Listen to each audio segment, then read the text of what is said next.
And sometimes you might have too much joy, and that's why you have too much stuff.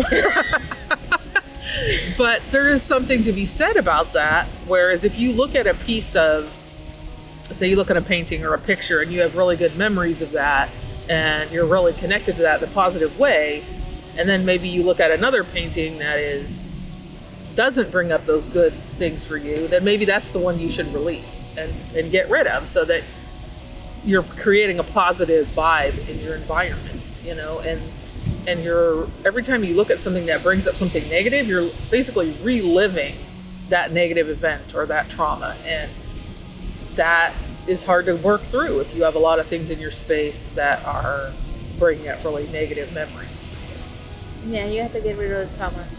Because trauma over trauma, it just becomes too much trauma.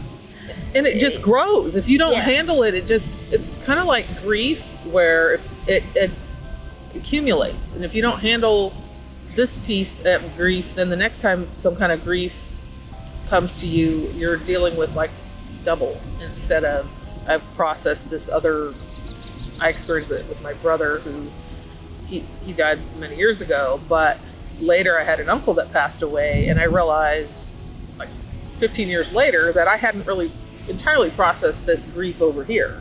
And so I was kind of dealing with, I lost a brother and an uncle, and how do I process that?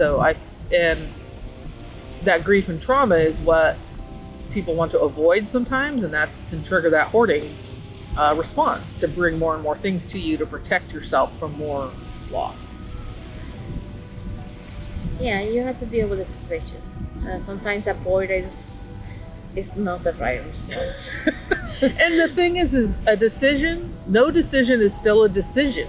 And choosing to not deal with it is a response. You're deciding, I don't want to deal with this. I don't want to talk about it. I don't want to address it. And if you stuff it down, it's going to come out somewhere.